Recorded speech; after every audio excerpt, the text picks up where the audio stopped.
Oh, hello. I'm Matt Masunis from Connecticut Green Bank, and welcome to today's webinar. If you're anything like me, or even if you're not, your resilience is probably getting tested this year. There's a lot of new conditions out there to adapt to. As much as we might hope to snap back from a pandemic, climate change is a different sort of animal. It's going to take resource mobilization to buffer ourselves against it. And where do these resources come from? What tools can we look toward to support these efforts and multiply the effectiveness of them? Well, we've got a timely conversation for you today. Earlier this week, the state's General Assembly held public hearings on a package of climate bills championed by Governor Lamont. One of these bills, among other things, authorizes the Green Bank to enter the field of environmental finance. Since its inception, the Green Bank has mobilized nearly $2 billion of investment into Connecticut's clean energy economy at a 7-to-1 leverage ratio of private to public funds, supported job creation, reduced the energy burden on 55,000 families and businesses, deployed clean energy, helped avoid nearly 9 million tons of CO2 emissions over the life of projects, and generated about $100 million in income tax revenues and other revenues to the state of Connecticut. And this is just one example of a potential environmental finance tool. Here to guide us through these topics and others today is the moderator of today's webinar on environmental finance and climate resilience, Wayne Cobleigh. Wayne is Vice President of Climate Services with GZA GeoEnvironmental. He's researched and presented on all these issues since 2013 and has been a rock star with the Governor's Council on Climate Change, Financing and Funding Adaptation and Resilience Working Group.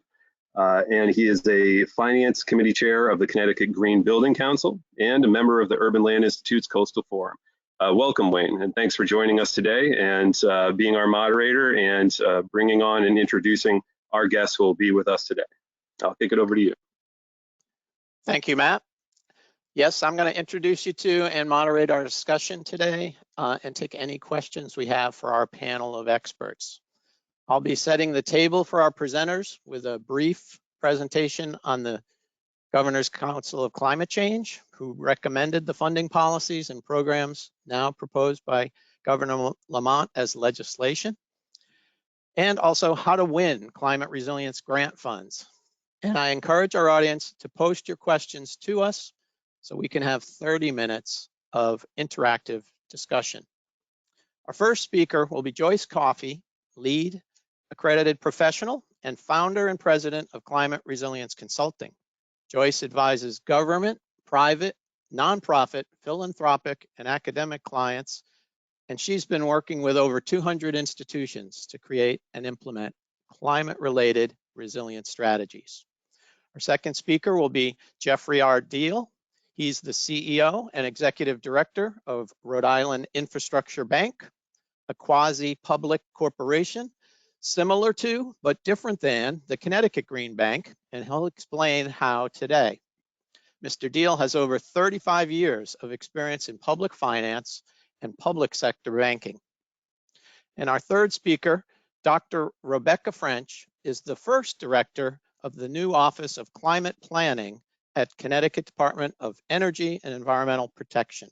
Dr. French advises the DEEP Commissioner and all divisions of DEEP on climate mitigation, adaptation, resilience policies, and plans.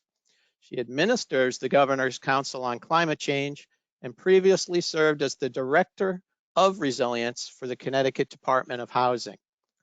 She helped get a $64.3 million grant for Resilient Bridgeport and Resilient Connecticut that was awarded to the state of Connecticut by U.S. Housing and Urban Development's Innovative National Disaster Resilience Competition. And like she did on the GC3 Working Group reports, she served as co-author and editor-in-chief for this winning grant application when she was Director of Community Engagement for the Connecticut Institute for Resilience and Climate Adaptation, or CIRCA.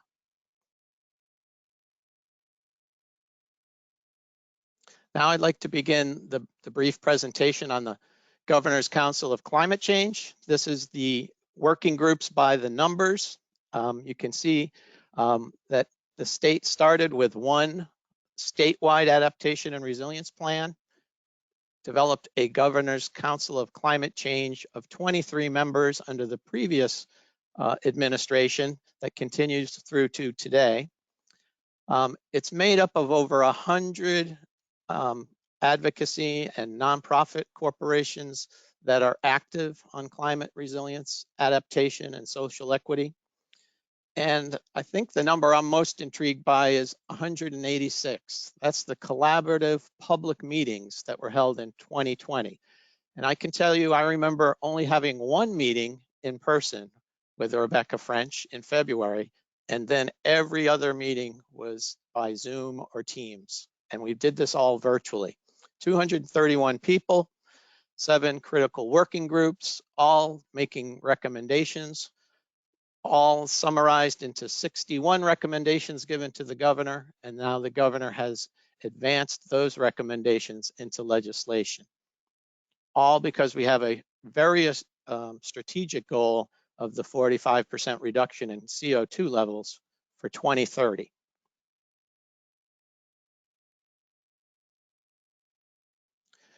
On the financing and funding of adaptation and resilience working group, we came up with recommendation number 55 in our working group to build a governance structure and an interagency coordination necessary for effective and efficient financing and funding. And that's what we'll be talking about today.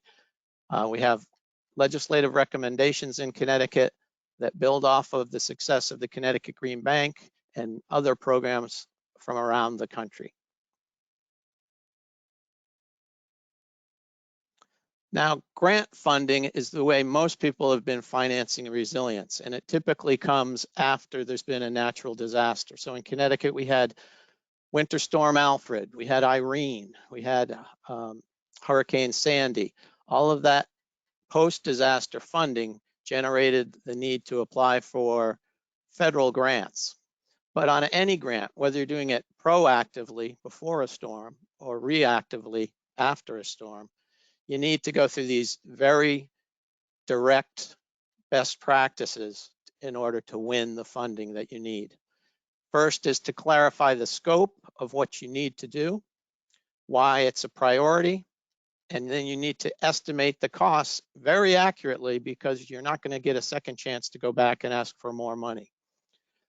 The other thing is the grants, all from different federal agencies and state agencies and foundations, they all have benefits they're looking for, and they all have eligibility requirements. And you have to align the direct benefits of what you're funding along with the co-benefits or indirect benefits that will make your project more competitive. And then finally, congratulations, you've won a grant. Well, it doesn't end there. There are a lot of administrative requirements, reporting requirements, regulatory requirements that you need to stay in compliance with and perform well on so that you can be qualified to win your next grant.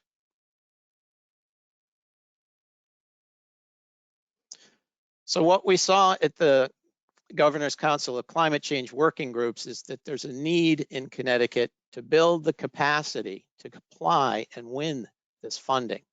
And so the legislation you're going to hear about today is going to create funding that overcomes one of the biggest hurdles for securing federal funding or philanthropic funding, and that is your skin in the game, your matching funds that are needed to show that you're vested in the project and you have financial interest in the success of the project. Typically, that can be 25% of the total value of your project. It can include some in-kind labor, but it's primarily considered to be supplemental funding that's going to make the project a success. So there's 2 contradictory statements here on this slide. One is follow the money, and the other is to be proactive. Knowing that the money is coming and is going to be released, such as what we've seen in the federal stimulus bill that was passed at the end of the year, and the new stimulus that's coming out now for COVID-19. You have to get ahead of the curve, and that's where you need to be proactive. But you also need to be proactive because resiliency has a return on investment of avoided losses. It's not necessarily going to create revenue today, but it's going to save you revenue. Usually $1 invested can get anywhere from $2 to $6 back in return. And proving that a lot of times is whether or not you will win the federal funding, because they want to see that type of loss reduction as a result of your project. So the idea of winning funding and leveraging the funding we're asking for in this legislation is for you to be competitive. And if you can't be competitive standing alone as a single community or a single nonprofit entity, you need to partner up with other communities, go regional, and join a winning team.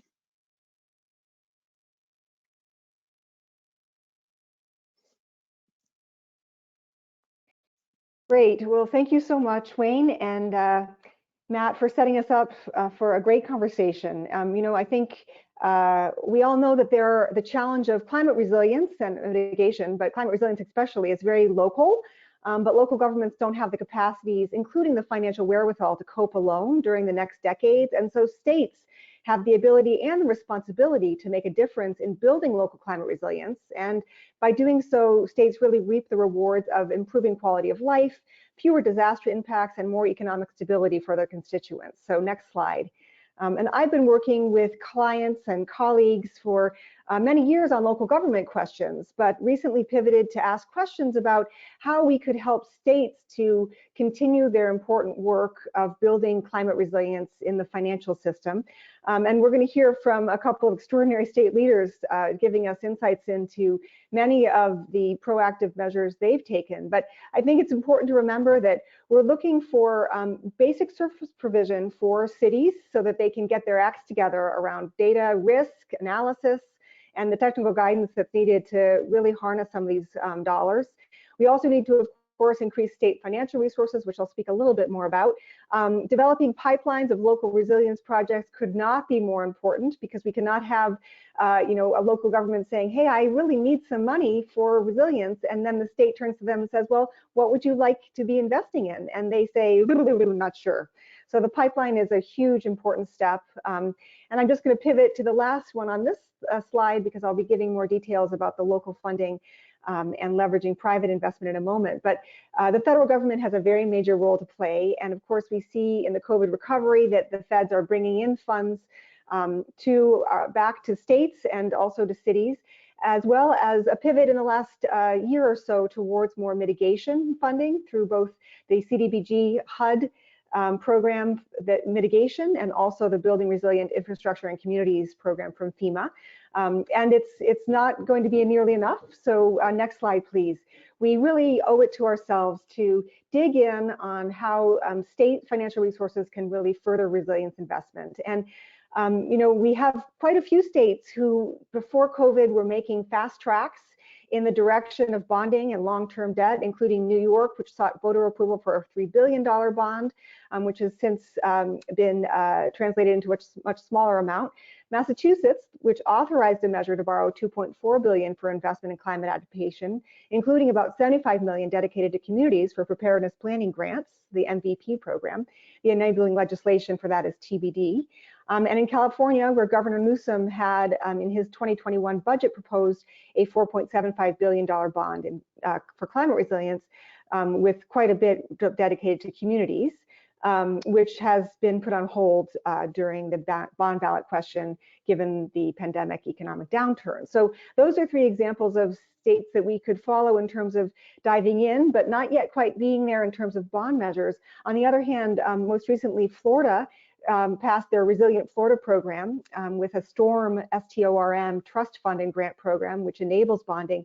And you'll hear in a moment from Jeff, who has some really exciting news about Rhode Island's success with a small, their bond measure, which has small grants to cities. So, of course, the big icing on the cake here is what we'll hear more about from Connecticut, because next slide, please. There's been a lot of activity in the Connecticut context around how to enable local funding for implementing public infrastructure projects. And it's very key that state grants and loans, authorization of municipal stormwater authorities, enabling municipalities to adopt, buyer's conveyance fees, adding flood prevention and climate resilience to erosion control boards, and expanding green bank functions are all crucial to ensuring that we have more funding and finance flows towards climate change action, including towards climate change resilience. And Rhode Island is actually the golden key for any state in the nation, and it's fortunate that Connecticut and Rhode Island are such close neighbors because they have already taken such extraordinary action and have proven that their major programs actually can provide the kind of resilience funding and flows that our communities need. So next slide here. As I wrap up, I did want to mention, of course, that one key to the success of all of this is that we really leverage private investment in local resilience. And one element of this goes back to that point I mentioned earlier about the pipeline, that it really benefits all of us to have some targeted sectors to ensure that resilience becomes a part of our business as usual, both through standards and regulations, but also through the sorts of mechanisms that I mentioned earlier in my remarks. Next slide. And I don't want to leave our conversation today without pointing out that in general, every state and certainly the federal government and the private sector have perpetuated white supremacy and racial inequities throughout the financial system. And we are at risk of perpetuating that further unless we make some very targeted efforts to increase government-related resilience funding that allows for climate, for social equity and racial equity in our communities. And I won't go through each one of these in detail now, but perhaps we can talk about through some of them in the Q&A. Last slide, next slide here. I did want to mention, however, that some of the mechanisms for funding and finance actually can be not only about targeting where the money should go, but actually using specific mechanisms that increase funding flows towards systemic equality and equity in our communities. General obligation bonds like the Miami Forever bond that combine housing and stormwater management, for instance, stormwater retention credits like what the District of Columbia is doing to essentially ensure that money from downtown developers goes to neighborhood developments for green infrastructure, and even community land trusts that actually have at the base their protection of community resources for generations. So last slide, I'm just so pleased that I can now turn it over to our colleague Jeff from the Rhode Island Infrastructure Bank, who's going to give us a great deal more insight into how to get this done in our communities. And I will encourage any of you who are interested in some of the brass tacks of guidelines and checklists and how to really make sure that our essential capacities for resilience finance are being flexed to check out some of the reports that relate to this. So thank you so much.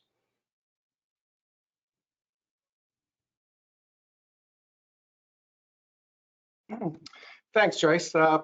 Jeff Diehl, CEO of the Rhode Island Infrastructure Bank. I'd like to thank Connecticut Green Bank for hosting this webinar. And you know, we've kind of followed the Connecticut Green Bank in our clean energy programs as a green bank, but we're always happy and glad to sometimes provide guidance on some of the other things we're doing to our cousins over in Connecticut. Next slide, please. Give you a little bit of background on the infrastructure bank. We're a centralized hub of local infrastructure investment, predominantly in municipalities and other quasi-state agencies. As you can see, we're kind of focused on 5 different areas: water, transportation, clean energy, climate resilience, and brownfield remediation. But really, we look through all of this within a lens of climate resilience, and increasingly so. You know, we've invested over $2 billion into these sectors here in Rhode Island, and about 2/3 of that is private sector capital that we've mobilized on the rest of our capital. Next slide, please. Really, our strategic approach is here: support, act, and inspire. We support by acting direct assistance in the form of technical expertise through retained energy engineering firms at our expense. We understand that there's a gap there. I'll talk a bit more about that. You know, we really act through providing project funding and financing to accelerate project implementation. We want to get stuff done sooner rather than later, because it is important. And as we've talked about before, you know, $1 invested today saves $6 after an event. We also want to inspire our municipalities and others here, stakeholders here in the state, is sharing information and best practices, not only to be of assistance to others, but to spark new ideas and see how we can be more efficient and more effective in our investment. Next slide, please. So, you know, we're really all about creating creative capital solutions. We understand one size doesn't fit all, but we look to tailor a solution across all of our programs because we are fairly broad in our authorities and the access to capital we have to fit the problems. To use another three phrase, we engage, partner, and innovate. We communicate constantly with our stakeholders to understand the challenges in our communities. We join forces with other entities, nonprofits and others to craft holistic solutions that serve both the technical advisory and capital needs of our communities. And we try to never stop creating new programs and building out our existing programs to meet the demand. Here's a sense of some of the capital programs that we have, some that we also access, like USDA rural development. We don't take any pride in using somebody else's capital to address our problems and our challenges. Next slide. In 2017, we were tasked by the governor to create a strategy to make our state more resilient. The state chief resilience officer actually works for me. His daytime job is now as managing director of our business development team, which works directly with our customers here in the state. But we developed the Resilient Rhode strategy to really take a look at really how can we make this state more resilient, and identifying specific projects that we can move forward to make the state more resilient. And it certainly led to our municipal resilience program, and also highlighted the fact that something we already knew, that technical expertise and support at the community level is really important. The next slide. And it really is that understanding, as we call it, understanding the gap. It's not just a financing and funding gap, it's also technical expertise. Budgets are stretched, frankly, as technology continues to move forward. We don't have that skill set in a lot of our communities, and that's a lot of what we've tried to do. We've expanded energy asset management support. It started with free audits of energy audit buildings, and it was technical advice, and now we've moved it to the next level of energy asset management for our communities. Integrated stormwater management, again, technical advice from engineering firms that we're going to be providing free of charge. We've had summer interns look at the grants around the country to find out how we can mobilize that. Utilize our principal forgiveness to prioritize resilient design practices and our municipal resilience program. Next slide. And really quickly, this is a program that we've developed in partnership with the Nature Conservancy. Joyce talked about this. Communities, when they talk about resiliency, their biggest challenge is money. And when you ask them if they had the money, what would they spend it on? It is that, gee, we don't know. And so what the Municipal Resilience Program does is it really helps communities develop these projects, pipeline projects, identify them, prioritize them, put a dollar sign on them, and then we try to go out and find the funding and the finance. We contributed $2.5 million of our own capital towards this. The voters of Rhode Island just approved another $7 million last week in the special election. And we've also been able to mobilize another $6 million of capital into projects. To put in perspective, the first two cohorts identified over $130 million of prioritized projects. So the money that's there doesn't meet that demand. We've got a lot more to do, but at least we know where we're going and we've got a roadmap. With that, Wayne, I'll turn it back over to you to start the dialogue and address questions and discussion.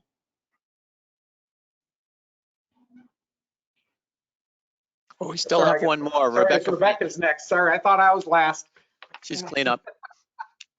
Go, Rebecca. All right. Hi.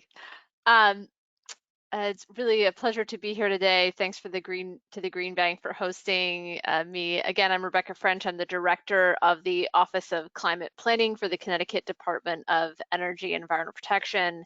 And I've been in this job for a little under a year. My first main task was to help facilitate the Governor's Council on Climate Change, which, as Wayne has already said, led to proposals that Governor Lamont has introduced in our current session. And I'm going to be talking about the Governor's Climate Adaptation Bill. He also has a climate mitigation bill about reducing emissions. and one specific to the transportation sector on reducing emissions related to transportation through the Transportation and Climate Initiative, which I'm also happy to say is another collaboration between Connecticut and Rhode Island, as both of our governors signed on to advance that program in our respective states. Next slide, please. So, in case we forgot why we're here, this is about climate change. It is about the very serious impacts of climate change. I am an earth scientist by training, and so one of the things that I bring to the agency and to my job is a knowledge of what the science has told us, can tell us about how the world has already changed and how it will continue to change without serious intervention on carbon emissions. So what's important to understand about climate projections is that we know, or we have high confidence, as my colleagues like to say, that the changes of climate change are expected through 2050, meaning these were baked into our climate system based on carbon emissions that have already occurred. So you have to adapt to those that, mitigating those emissions now does not impact these expected climate changes. But in the latter half of the century, climate change is highly dependent on the emissions that we put into our atmosphere now. So it's absolutely critical that we aggressively reduce emissions so that we stave off the worst impacts of climate change. Because speaking of financing and funding, the cost to adapt to climate change becomes increasingly expensive and hugely hazardous if you don't stave off those worst impacts. So the most cost-efficient way to deal with climate change is to mitigate it. But I'm going to talk about, again, a little bit about what we need to adapt to the impacts we've already done to our Earth's climate system. Next slide. And so again, this is the front cover of taking action on climate change and building a more resilient Connecticut for all. These are the 61 near-term recommendations of the Governor's Council on Climate Change. And I'm not going to say more about that because Wayne already gave sort of the overview, but it was a highly effective program that really brought together a diverse range of stakeholders. I'm just incredibly proud of the work that we've done in Connecticut. And now we're taking action on those. So again, I'm going to talk about what's in the Climate Adaptation Bill. Next slide. So the Act Concerning Climate Change Adaptation actually brings together 4 different proposals. And the first is it authorizes the creation of municipal stormwater authorities statewide. So stormwater authorities, which collect fees based on impervious cover, meaning area where rainfall cannot soak into the ground and therefore cause stormwater runoff, both causing water pollution and flooding. These stormwater authorities can charge fees based on that impervious cover. And we had a pilot program in Connecticut where we've had one municipality adopt a stormwater authority. So we now want to allow all of our municipalities to do that. And this is an example of a funding stream for resilience. Next is enabling municipalities the option to adopt a buyer's conveyance fee. Actually, all of these programs are at a municipality's option. The state government is not mandating any of these programs on our municipalities. So the buyer's conveyance fee, briefly, is a small percentage charge on property sale. And you can use it for a variety of activities, environmental projects, including adaptation and resilience. So again, this is enabling a funding stream to do projects in communities. Next is adding flood prevention and, sorry, not next slide, next proposal. Next proposal is adding flood prevention and climate resilience to the purview of municipal flood and erosion control boards and clarifying they can use their existing special assessment authorization to cover operations and maintenance costs. So for those of you on the call who work in municipalities or who have directly overseen a resilient infrastructure project, this is for you, because this is about making sure that you have the authority to get those kind of projects underway. But this last thing on operations and maintenance is critical, because those federal funds that Wayne was talking about at the beginning, They don't cover operations and maintenance. You can apply for upfront capital from the federal government, but you usually cannot apply for any funding on a regular basis to cover operations and maintenance. That's on the municipality or the state. And so you have, but of course, a resilient infrastructure is only as good as when the storm comes, that it actually works and it's been maintained properly.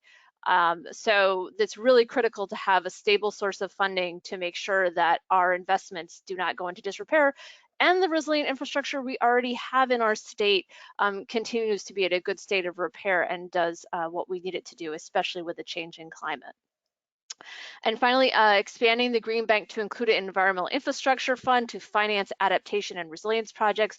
Clearly, we've had a lot of success in the Green Bank, as Matt spoke about earlier, on clean energy. We really want to bring that success to implementing environmental infrastructure in the state.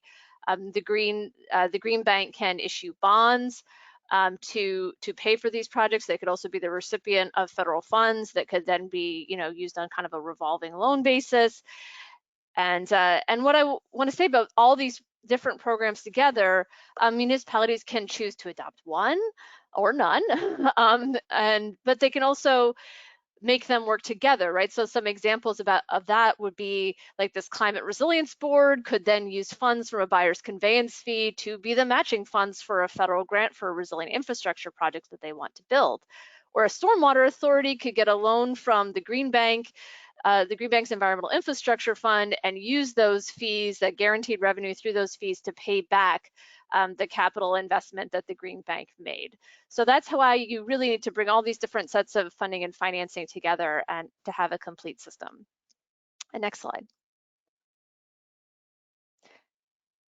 So what are the outcomes of these programs? It's, again, like I said, we really have baked climate impacts into our system. In Connecticut, we expect to see continued rising seas up to 20 inches by 2050, more frequent flooding as a result of that sea level rise, but also from increasingly heavy rainfall events. We expect to see more days over 90 degrees and more heat waves, and a more frequency of drought as well in our summer and fall months. These programs prioritize the protection of frontline vulnerable communities who feel those effects first and worst. And they provide Connecticut communities more options to move from planning to implementing their project pipeline, including the use of nature-based and green infrastructure solutions.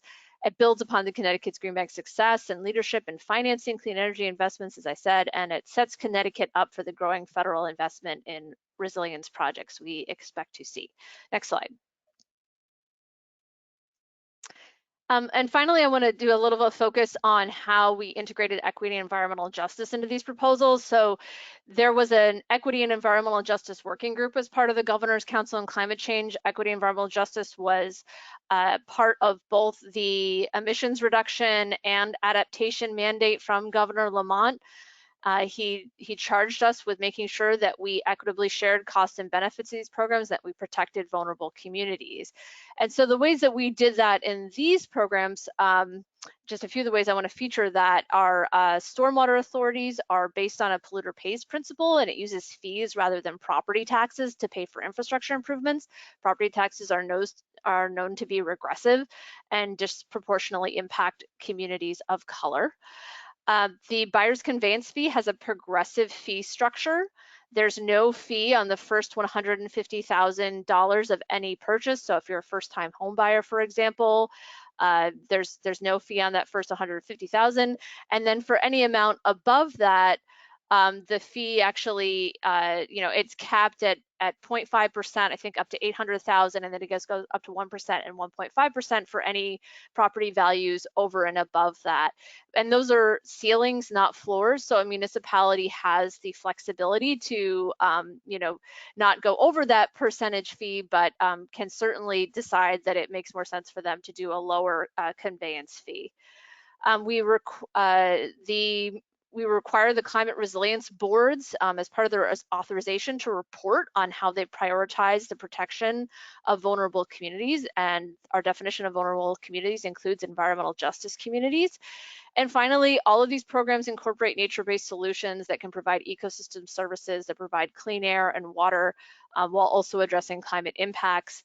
And specifically, we had a great deal of interest in urban forestry through the Governor's Council on Climate Change. And so that is actually specifically called out under the buyer's conveyance fee as one of the uses of those funds. And with that, we can go to our full discussion. I look forward to your questions.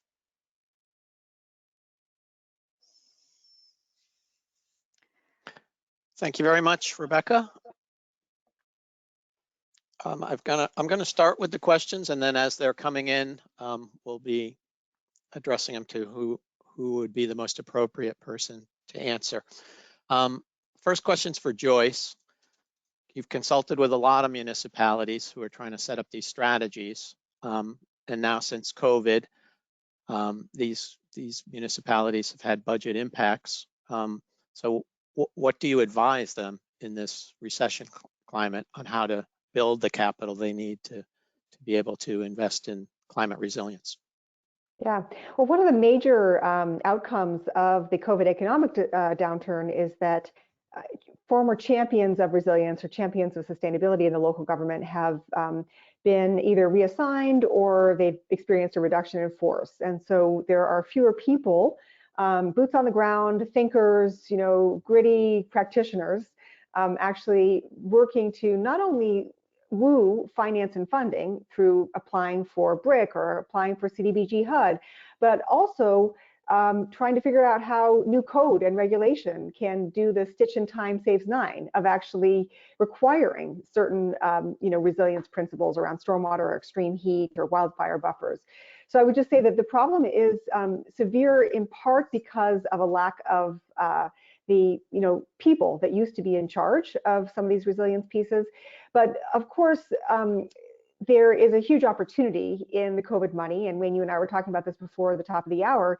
If those funds are understood to be used for not only current constituent needs, but also near-term and farther out future-term constituent needs, we should see resilience being actually a huge winner from the COVID economic downturn, in part because downturns are a great time to plan.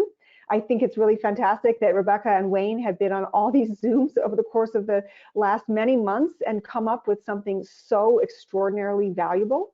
But also because downturns are a time when we turn to very high functioning institutions like the Rhode Island Infrastructure Bank and the Connecticut Green Bank. These institutions have not weathered such a significant storm in terms of reduction in force or a change in tax and ratepayer structures, and they are really still helping to pull and push and lead resilience finance for our communities. Thank you, thank you.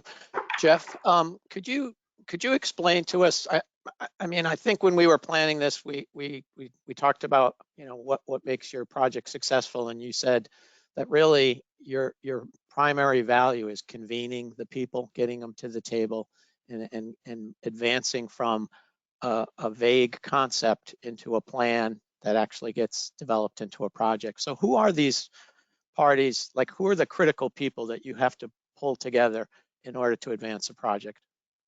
Well, I mean, first and foremost, it's really getting the community together, and kind of along what Joyce said is, despite what's happened with the pandemic, we successfully had 6 programs move forward, and it's really about local communities getting together, identifying, what's the infrastructure that really needs to be protected, what makes that community more resilient, and putting together these prioritized projects and then putting price on it.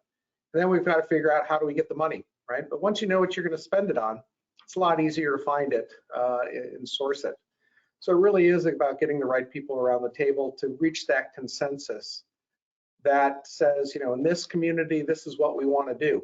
And each community is different, right? We've done both, we're like Connecticut. We've got both coastal and inland communities, not as much inland as Connecticut. But, it is important to make sure that we've, are looking at all of these different things, and people are really, getting to, in this case, it's not around the table, it's around a Zoom call, right? But it's getting the right people together so that we have a consensus in the community as to what they're trying to achieve, and then trying to find how we mobilize capital to make those projects becoming a reality. And I think Joyce said a little bit, and I think institutions like ourselves and Connecticut Green Bank is, we've earned the trust of the communities. They know we're there to help, and that we're not taking one position or another. We're there to help these communities, improve their resilience, improve their economy, improve their environment, and make it a better place to live, work, and play, as we say here in Rhode Island. Great. Rebecca, on the stormwater utility authorities, you said Connecticut has one right now in, I think it's New London. Do you know the backstory? Like, did it take them a long time to get through the pilot process? What would you advise a community that says, okay, I want to do this too? How much should they be prepared on the front end to be able to pull it off? I don't know exactly how long it took them. Like, when did they first start the conversation? I do believe it was a few years. I think the pilot, this kind of predates me actually in Connecticut. So I think the pilot program was around for a while. I know that DEP provided some funding to the pilot communities to allow them to study it. So it is actually important to get some support in standing up these programs. They're, it's not just like a full easy thing to just put in right away. So we will have probably a bit of a learning curve, but thankfully we can turn to the city of New London, who's done some of the hard work in standing up that program. They, some critical components of that, they charge fees based on impervious cover. They actually did have there's some different ways that you could do it, but they decided to do it entirely based on impervious cover. So they set a fee, I think of the average fee is like $7.50 per 1,000 feet of impervious cover. And now that's, putting in, I think, around a little over $1 million annually into a stormwater fund. So that's helping them stand up their stormwater management program. But the New London downtown area, and I actually used to live in adjacent town to New London and saw that downtown area during a heavy rainfall event, and not a named storm. We're talking about just like a heavy rainy day. Downtown New London is completely flooded up to the bottom of car carriages, and actually right where the fire station is located in that community. So it's really a critical resilience issue for them, as well as the stormwater pollution, water quality issue. Okay, great. Joyce, tell me about like your experience with studying these stormwater utility fees. I believe Miami uses one, some of the other larger cities. How much are they relying on that revenue in their resiliency? Yeah, I'll actually go to Miami Beach as an example, because I think this is a really fascinating one. Of course, it's a very wealthy community, so some of you are going to just think that this does not relate to you, but I think we can actually find translatability for many, many communities. So first, Miami Beach separated its stormwater fee from its water fee. That was done without having to go to ballot. Next, they raised the stormwater fee. Again, it did not need to be a citizen ballot. It was done by the commissioners. And then they raised that again. In fact, they did it 3 times. And over the course of that time, they essentially earned $600 million for the resilience projects that they needed to put in place. So this $600 million was used to elevate homes, elevate roadways. Of course, there's controversy in all of this. You could type into Google right now and find business owners who were flooded with the elevated roads. I'm not saying it was perfect. However, there was a great deal of trust brokered, and Jeff mentioned this. There's nothing more important than brokering trust when we're talking about somewhat new mechanisms for financing new projects. And so for the first time, I think in 15 years, the city went to the public in a ballot referendum asking whether or not they could increase taxes for a general obligation bond for resilience. So first they did the stormwater fees, which resulted in that nice kitty of money, and then they were able to actually do a geo bond for more and more stormwater and sea level rise mitigation. So there's one case of it being very effective. And I do think that, if we're talking about our current generation of leaders coming back from COVID, sitting in city council, seeing one another for the first time, hopefully one of the top 5 things every city council member is asking is, what about our stormwater fees? Because almost every community in America, forget the coasts, anywhere, they are struggling with too much rain when we don't need it and less when we do. And stormwater is not a free treatment plan. When we think of it as a free treatment plan, it ends up in our basements. So I think that the stormwater fee is absolutely crucial. Yeah, actually, 2 weeks ago, I was on a webinar with the city of Norfolk's stormwater manager, and that community is coastal, low-lying. It's got the ground is beginning to sink, as well as sea level is causing additional flooding, and they've had a stormwater utility fee for several years. And I asked him, I said, well, what's your budget for managing your stormwater system? Now, this is a city that has 400 miles of stormwater pipes, okay? And their problems, the webinar was all about all the problems they're having that they need solved, and they need innovative solutions. And when he sent me the budget, I was amazed because he said it was over $16 million a year they collect through their stormwater utility fee. And it's still not enough for a community that size to stay ahead of all the improvements they need on their aging infrastructure. They're trying to leverage the federal funding and everything else because it just grows with scale. The larger your coastal city is, the more aging infrastructure problems you have. So I assumed it was going to generate a couple $1 million tops. So I think Connecticut should look at that, especially for cities like New Haven and Bridgeport.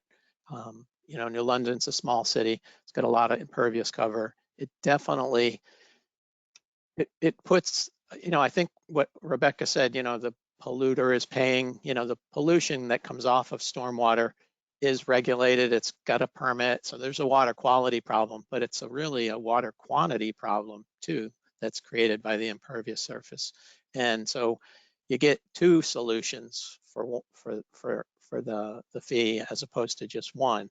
And one's regulated by law, and then the other one is really, if you invest it properly, you're going to reduce your misery and your disaster recovery costs in the future. So you're kind of getting two things: present compliance and future compliance with flood protection.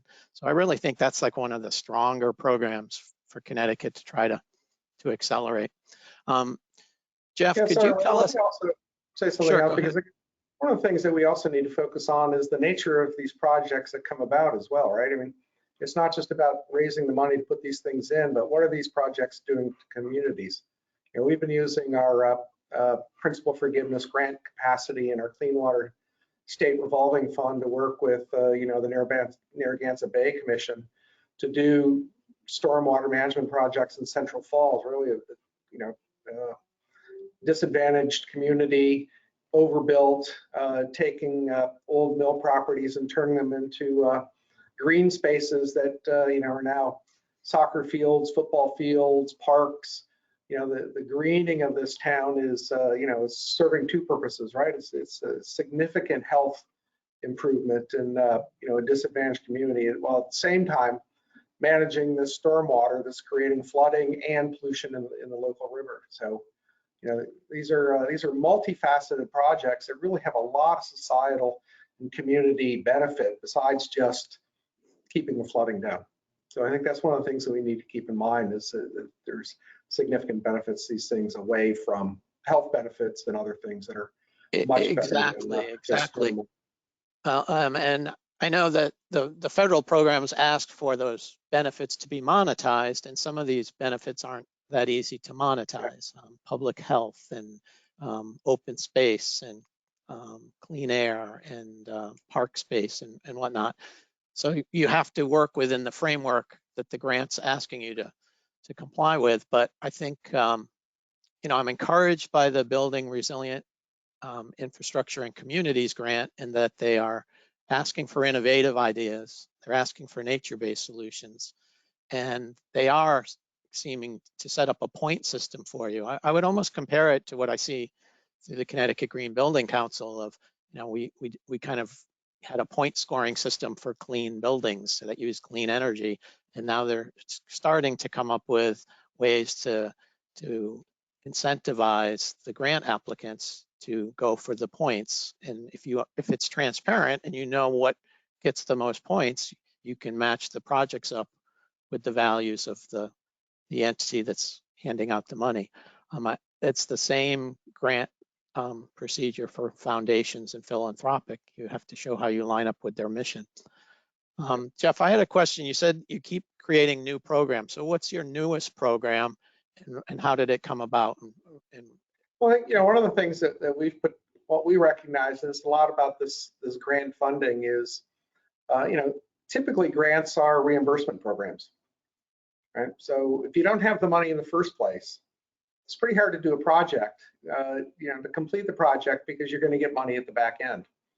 And so we've worked with nonprofits here and cities and towns to accelerate, green infrastructure projects that are paid for, say, by the Department of Transportation's budget and their consent decree with EPA around managing stormwater, or Department of Environmental Management grants. So we're working with these nonprofits and communities that have the wherewithal to put together projects, manage them in terms of constructing them, and then maintaining them over time. But they don't have the money.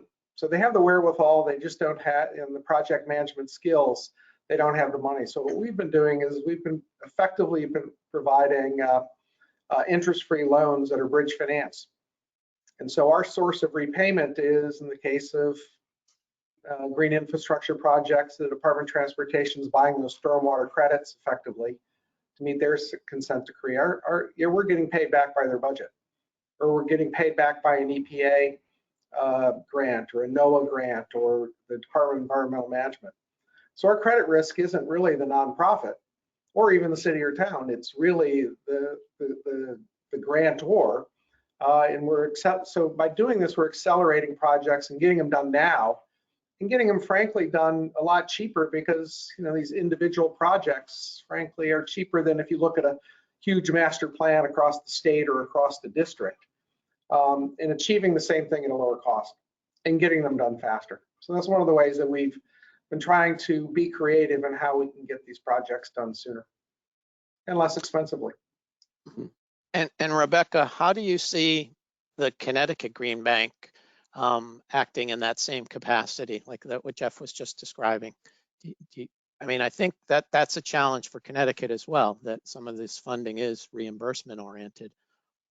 Yeah, well, I'm hoping that Brian Garcia is listening to Jeff suggest that idea, because that's a unique way that I don't know that we have discussed this big way, because he's absolutely right. I mean, these programs are based on reimbursement. They're actually based on reimbursement anyways. I don't know if everybody knows this, but I've been a grant manager for a federal grant. You actually always have to spend state funds up front, and then you get reimbursed by the federal government. They don't actually front the money to you. You have to have some kind of letter of credit somewhere at some point to put those funding in. But what Jeff is doing is kind of taking that a step further and saying, actually do the project the front end, then apply for the grant and get paid for it. So that's really interesting, Jeff. And I'm actually curious to learn more about that. I mean, actually, in our programs, the grants are already there.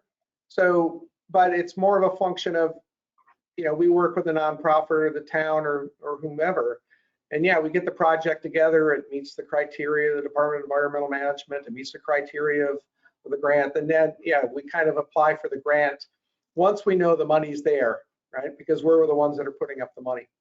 And so we're able to kind of move these things forward much more quickly. And we know the money, we talk a lot about the funding and the grants out there, but that is a huge constraint, that if you don't have the money up front, the project's not going to move forward no matter how much grant funding you get, right?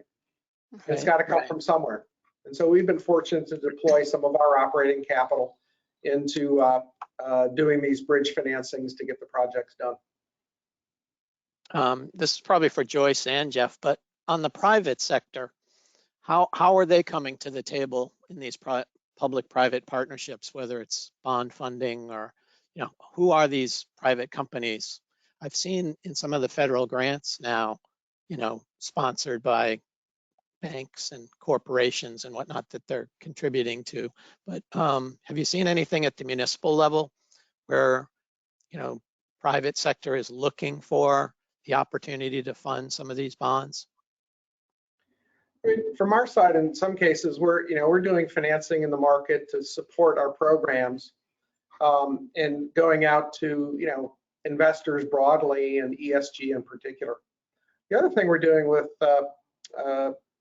we're also hopefully, knock on wood, moving forward on working with a nonprofit philanthropic organization that may finance a position to help our communities manage these resilience projects that they've actually identified, right? Because that's another gap that we've identified, is they just don't have the time or the people that they can spend executing some of these projects, especially if they benefit a couple of communities, right? If you've got a project that's going to benefit 2 or 3 adjacent communities, and we've had a number of communities go into our municipal resilience program in a partnership, but sometimes it's hard to manage those projects when it's impacting 2 towns, and they don't have that. So that's one of the other areas that we've been working with philanthropic organizations, is how they can finance, the wherewithal to get these things done. It's not just the project itself, but how can we manage these projects and move them forward when our towns don't really have the personnel available to oversee a lot of these things. I'm going to jump in a little on that too, because I really agree with Jeff points that we hear the same thing from our communities. The capacity is a real need. This is something that we discussed actually at length, as Wayne knows, in the Financing and Funding Adaptation and Resilience Working Group.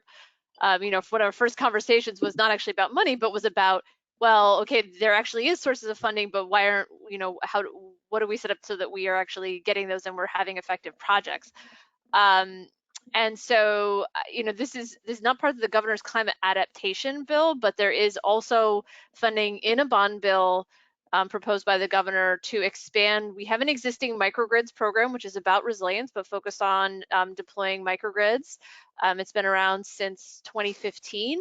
But microgrids are not the only tool for resilience, and so we've expanded that program, or actually the legislature expanded that program in September 2020. It's now called the Microgrid and Resilience Grant and Loan Pilot Program. So that is those are bond funds, and we hope that the legislature agrees with Governor Lamont that we should invest in that program. And the language authorizing that program specifically recognized that communities need help with community planning, vulnerability assessment, benefit cost analysis, in order to have good projects and also have good applications for grant programs. So we're very much addressing that capacity building need head on as well in Connecticut. So Joyce, you get the last word, and then Matt's going to come in for the closing. Oh, okay. Just a quick one then. I think 2 things finance here, but investors are generally looking for, if they're thinking about resilience, solving for jobs, public health, climate resilience, and the social equity question. So there's a real need to make sure that the project is pitched with those fundamentals, number 1. And number 2, many investors, especially in, for instance, public housing or other large housing developments, are realizing that they need to have better energy security on site. So distributed generation seems to be something that a lot of housing developers are now willing to pay for. So yeah, thank you so much. I want to thank all our speakers. Matt, would you like to come back on? I'll come back on, and I'll also thank all our speakers. So thanks, everybody. Awesome and timely information. A debt of thanks to you, and thanks to our listeners for joining us. As spring thaws the snow, the webinars will flow. So I'm giving you a quick preview here of some of the coming webinars in our series. In April, we plan to highlight some of the latest sustainable investing practices and tools for people to invest in the green economy. That includes our second issuance of Green Liberty Bonds created for everyday investors. On Earth Day, we'll have a series of conversations highlighting municipal actions with climate and environment, among other things. And although not yet announced, stay tuned. We'll be bringing you clean tech in Connecticut, highlighting local startups in the field, partnering with Connecticut Innovations and what the state can and is doing to give them a path to market. That includes an innovation sandbox that Public Utilities Regulatory Authority is creating through docket 171203-RE05 to give these companies entree to the utility sector. Once again, thank you to our guests today for empowering us all with the renewable energy of community, and we'll see y'all later. Thanks so much. Thank you. Thank you. Bye-bye.